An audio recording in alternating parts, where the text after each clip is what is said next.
al chile. Mis amigos, soy Benjamín. Bienvenidos a su chile favorito. Aquí las noticias o te enchilan o te dejan picado.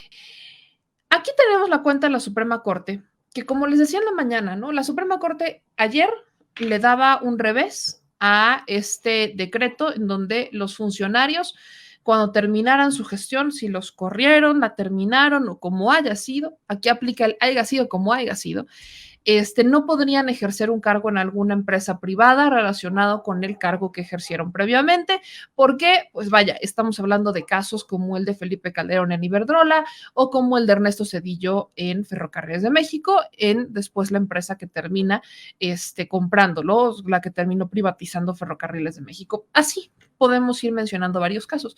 Ese fue lo que decide la Suprema Corte el día de ayer. Pero lo que hoy decide la Suprema Corte creo que es todavía de mayor análisis, y es que hay un punto en el que tienen razón y hay otro en el que digo, Suprema Corte, no me falles. ¿De qué se trata?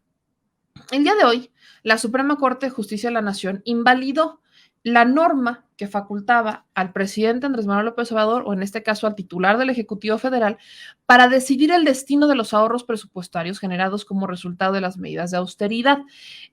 La Suprema Corte concluye del análisis de esta acción de inconstitucionalidad, que es una mayoría de 9 votos, que se invalida la facultad del presidente prevista en el artículo 61 de la Ley Federal de Presupuesto y Responsabilidad Hacendaria para decidir por decreto el destino de los recursos públicos generados como resultado de la implementación de medidas de austeridad. ¿Esto a qué se refiere? Bueno, sencillo. Se refiere y va exclusivamente enfocado en que el gobierno propone y el legislativo dispone. Quiero ser todavía más clara, pero así lo voy a titular. El gobierno propone y el legislativo dispone. ¿Quién tiene la atribución exclusiva de decidir en qué se van a gastar los recursos del país? Los diputados federales. Esa es su atribución, de decidir, aprobar y en su caso, pues modificar y vigilar la implementación y el presupuesto. Esa es la función principal de los diputados. Entonces, cuando llega Andrés Manuel López Obrador, ¿qué decide hacer? Implementa una política de austeridad. Con esta política de austeridad, lo que hace el presidente Andrés Manuel López Obrador es que dice, a ver, vamos a generar ahorros, vamos a recortar sueldos, nadie puede ganar más que yo, no se van a hacer gastos que si en galletitas, comiditas, no se van a hacer estos gastos exorbitantes, nos vamos a salir de Los Pinos, nos venimos a Palacio Nacional, o sea, todas estas modificaciones que se hicieron en el marco de la austeridad republicana generaron ahorros. Bueno, estos ahorros, el presidente Andrés Manuel López Obrador, pues estaba buscando implementarlos en política social, ¿no? En política de desarrollo, que justamente estos ahorros fueran enfocados en en el Programa Nacional de Desarrollo, pero ¿no? Y el Programa Nacional de Desarrollo, ¿dónde va enfocado? Pues a la política social de Andrés Manuel López Obrador, es decir, con los ahorros que se generan, pues entonces el Ejecutivo Federal decidiría, bueno, a ver, con estos ahorros entonces los vamos a implementar en más becas o los vamos a implementar en la construcción de, o no sé, dáselos a Sedatu para que haga un desarrollo urbano en la región que se requiere. O, ¿sabes qué? Dame más a la Secretaría de Hacienda y a la Secretaría de Bienestar, ayúdame a implementar más programas para adultos mayores, por ejemplo, ¿no? Ese es el plan de desarrollo, es el Plan Nacional de Desarrollo. Esto, obviamente, si el Ejecutivo Federal pues tiene estos ahorros, lo que buscaba Andrés Manuel López Obrador era por decreto decir, este dinero que lo sacamos, nos lo ahorramos de esta canastita, entonces ahora lo vamos a implementar en este lado, como para tener una mayor solvencia, una mayor movilidad con el recurso. Pero ¿qué es lo que hace la Suprema Corte? Le echa un revés, lo dice, no puedes hacerlo, o sea, tienes que hacerlo de forma burocrática, no puede ser por decreto. Lo que dice la Suprema Corte tras este análisis es que no se le pueden quitar las facultades al legislativo, es decir, que conforme a la Constitución, quien decide cómo se va a utilizar el dinero, en qué se va a gastar, es la Cámara de Diputados. Es decir, en vez de que el presidente lo decida por decreto, tendría que ser la Secretaría de Hacienda quien emita una solicitud y que lo mande a la Comisión de Hacienda en la Cámara de Diputados, y entonces que la Comisión de Hacienda lo analice y que lo sometan a discusión, y entonces que pasen no sé cuántos meses y terminen decidiendo en dónde lo van a implementar. Ese es el tema. Esto es burocrático. Ahora, en México, y tenemos también que ser muy enfáticos, me encantaría que las cosas siempre hubieran funcionado conforme a la norma, pero no es así. Acuérdense que aquí en México, ¿no? Y existían los famosos ramos discrecionales con los que el gobierno federal utilizaba los recursos de forma discrecional.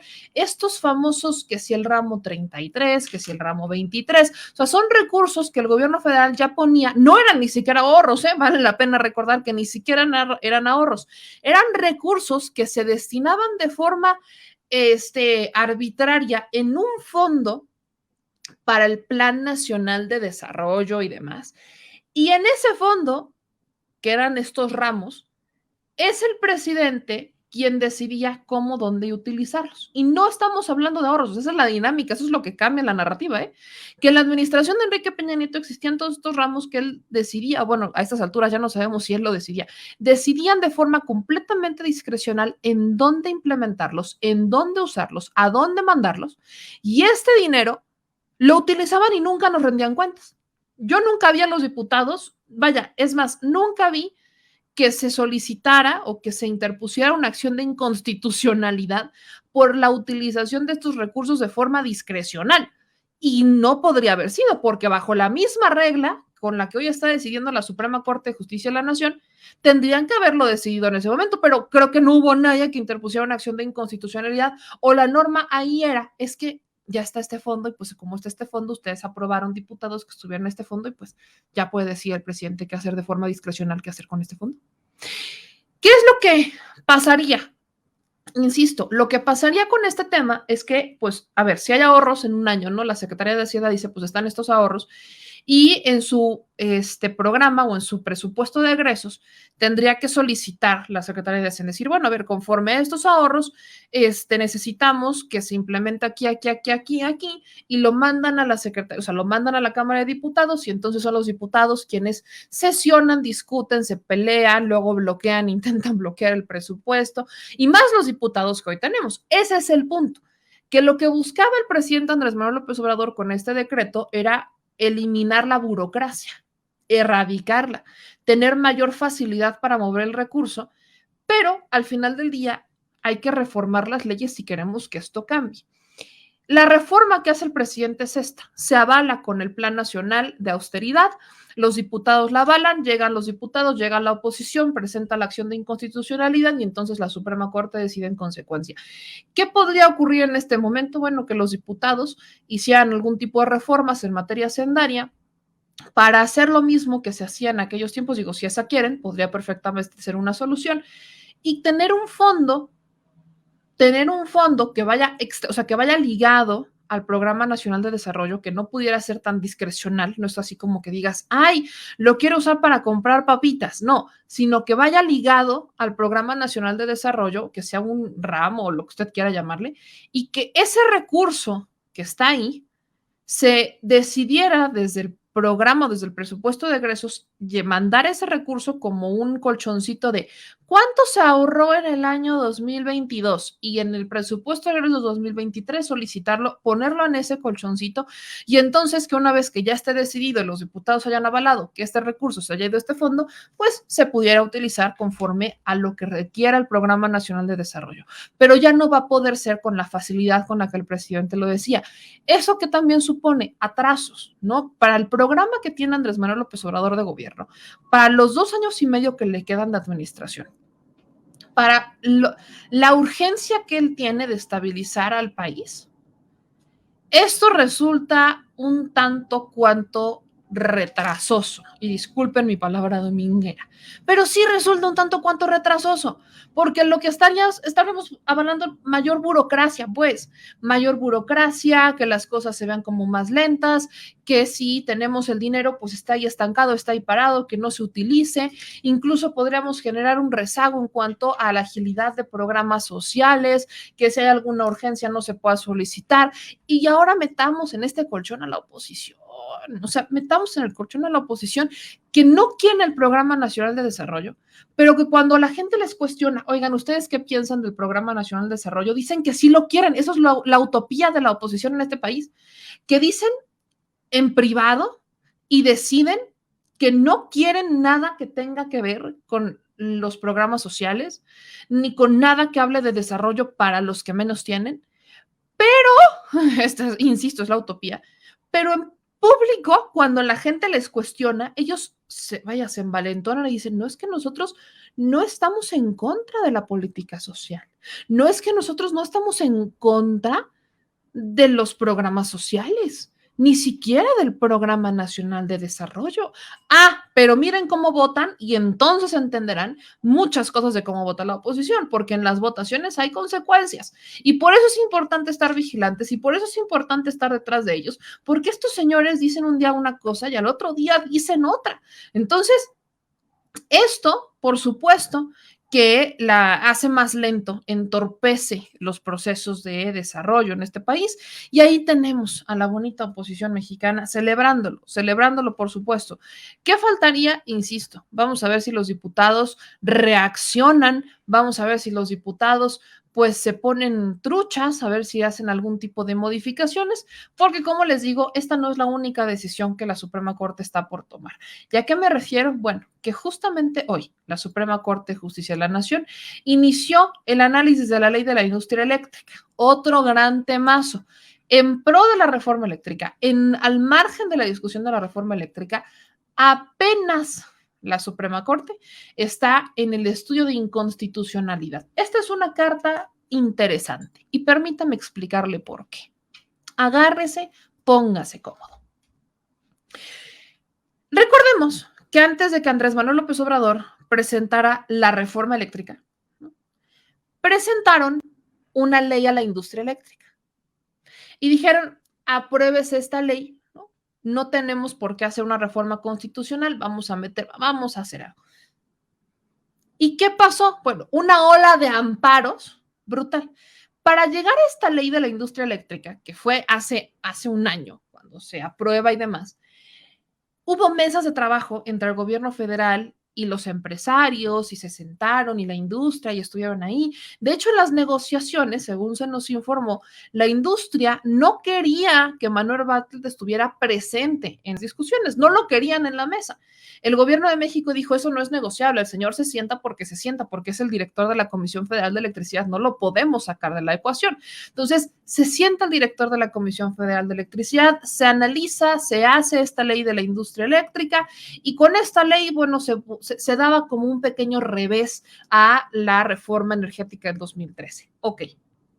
¿Qué pasa? Acto seguido de la aprobación de esta ley, viene una ola de amparos, pero hagan de cuenta que fue tsunami. Y viene todo este tsunami de amparos y llegaron y cayeron y los empresarios se amparaban y que si el Oxxo y que si todos se ampararon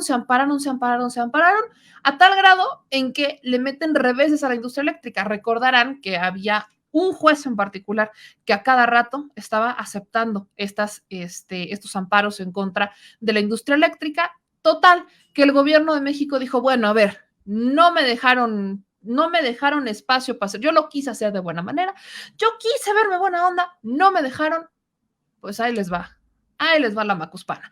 Y entonces el presidente Andrés Manuel López Obrador, los ingenieros de la Comisión Federal de Electricidad y Manuel Bartlett dicen, con permisa, ahí les va la reforma a la industria eléctrica, una reforma constitucional, que es lo que hoy por hoy se está debatiendo. Entonces, este es el escenario. De haber aprobado, de haber aceptado, de haber continuado con esta ley a la industria eléctrica, hoy no tendríamos la reforma constitucional, porque pues se habría logrado con una simple ley. No la quisieron, ahora vamos por la grande. Y esta fue la segunda carta. Entonces, es este el momento, imagínense, después de todo este escenario, que llega la Suprema Corte a decidir si van o no a aceptar o qué van a hacer en cuestión de esta ley de la industria eléctrica.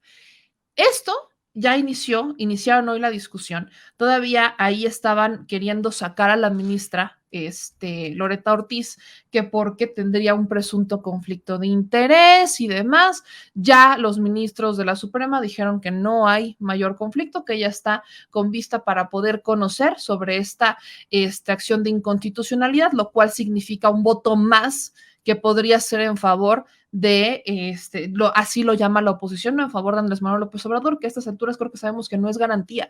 Si hay algo que nos ha quedado claro es que con todas las propuestas que han sido tan cercanas a Andrés Manuel López Obrador, que hoy ya son ministros y ministras de la Suprema Corte, no existe una garantía, existe una plena autonomía. Y eso, con mucho que no nos guste, es bueno. Por mucho que haya decisiones de la Suprema Corte que no nos gusta el sentido en el que están, no es suficiente tener a estos nuevos ministros que ha metido Andrés Manuel López Obrador o que votarían normalmente con una visión opuesta a los ministros tradicionales dentro de la Suprema, pero es un avance porque sigue manteniéndose autónoma. Es una Suprema Corte que se mantiene autónoma contrario al discurso que maneja la oposición. Entonces, vamos a ver qué es lo que pasa, porque el hecho de que quisieran sacar a Huerta Ortiz, quiere decir que le tienen como miedo de que pudiera tomarse en cuenta su voto, su participación, y que esto pudiera generar un equilibrio. Imagínense el escenario que esto se discutirá, creo que si no estoy mal, la próxima semana. Se va a discutir, creo que sí lo pasaron no sé si lo pasaron al jueves o lo pasaron a la próxima semana, pero el asunto es que la Suprema Corte, ahorita les voy a confirmar, la Suprema Corte toma la determinación de decidir qué va a pasar con esto, de ver qué es lo que van a hacer y imagínense qué pasaría si la Suprema Corte no declara, o sea, rescata esta ley y decide que no es inconstitucional y le da vigencia. ¿Se imaginan lo que sería tener esta ley? ¿Se imaginan lo que es tener esta ley vigente en el marco de la discusión de la reforma eléctrica? Digo, no me hago ilusiones, pero sería sublime. Digo, yo sé que luego hay uno que otro por aquí que nos ve de la Suprema Corte y yo sé que no me dejarán mentir. Sería sublime que esto se discute el jueves. Ya lo verifiqué, se discute el jueves. La discusión sobre la reforma, sobre la ley de la industria eléctrica continúa el jueves. Entonces, imagínense que la Suprema Corte nos diera la sorpresa. Es un bolón. O nos da 3 strikes en una semana o nos da 2 strikes y una sorpresa. Así es como podemos dejar el tema de la industria. Sería ideal, sería sublime, sería hermoso. No me hago ilusiones, pero vaya, al menos creo que tenemos esperanza. Ya, María. Y la esperanza es lo último que muere, pues. Oigan, chiquillos y chiquillas, se escuchó muy Vicente Fox, ¿verdad? Pero aquí lo decimos de buena onda. Aquí no nos moneamos con cosas que no controlamos. Entonces, gracias a todos los que están suscribiendo al canal, que le están activando la campanita, que se suscriben y dejan sus manitas y que nos están dejando sus comentarios. Ahorita los voy a leer. Gracias a todos los que nos están ayudando. Gracias a todos los que nos están apoyando por aquí en el canal. Ya veo aquí algunos comentarios. Dice Isra, el del Oxxo, correo varias líneas. Oscar Hermosillo, le mando un abrazote, mi querido Oscar. Luego nos dice Eli, cuidado porque estamos a nada de responder tanto pinche contubernio billete debajo de la mesa a esos ministros, dice Libby Savi. Luego aquí dice, me faltaría el tema del litio. Dice Andrea Peván, no es buena esa autonomía de la Suprema, es autonomía ahorita, el presidente en turno, pero si llega a no liberar, recibirá órdenes de él. Luego dice, la Suprema y el Trife ya no sirven para que los saquen a todos de una vez. No, sí sirven, solamente hay que hacer las reformas. Dice, confiemos en que salga algo bueno. Gustavo, yo en esperanza. Y oigan, vamos a hablar sobre un tema que me parece prudente, me parece muy ad hoc que podamos tocarlo el día de hoy, porque en la mañana se habló otra vez sobre el Tren Maya, ¿no? En la mañana se denuncia a Ernesto Zedillo Jr. Por ahí me decían, yo no sabía que Ernesto Zedillo tenía hijos. Sí, claro que lo tiene. Que Ernesto Zedillo Jr. no sea tan mediático es porque, vaya, sí ha sido mediático y no de forma positiva, solamente que se ha querido esconder, luego le han sacado ahí uno que otro negocio turbio que no se lo han podido comprobar, pero al final lo que sí sabemos de Ernesto Zedillo Jr. es que es un arquitecto de la Náhuac que tiene intereses inmobiliarios en la región de la península de Yucatán. Entonces, no se nos hace descabellado cuando en la mañanera denuncian, oigan, es que podría estar detrás de esto, está detrás de la campaña. En la mañana les pasaba, y ya lo verán mañana en el canal, pues como sí tiene relación con muchos miembros de la farándula, con Leonardo García, con el hermano de Luis Miguel, con el Burro Van Ranking, con también se lleva muy bien con ¿cómo se llama? El Diamante Negro y demás, que son personajes que tienen hoteles en la península de Yucatán, particularmente en esta región, y que también tienen departamentos. Y algo me decían en la mañana sobre el tema del Tren Maya, me decían, no solamente, o sea, vaya, será uno que otro hotelero que podría estar no a favor del Tren Maya, pero no son todos, porque a lo que más le conviene a la industria es el turismo. Obviamente tendrían que regular precios, llamemos que a los más machuchones quizás es a los que les moleste porque tendrían que bajar un poco los precios, pero aún así significa negocio. Pero ¿a quién realmente afecta? ¿O qué intereses realmente se ven tocados con el Tren Maya? Los inmobiliarios. ¿Por qué? Porque los intereses inmobiliarios en la región son tales, y hay que entenderlo así, que venden esto como si fuera un paraíso privado. Entonces venden los departamentos y venden las casas carísimas, exclusivas, ¿no? Lo venden como una zona exclusiva y lo venden como una región exclusiva, como si esto fuera un pedazo de tierra privado que pudieran venderse entre ellos.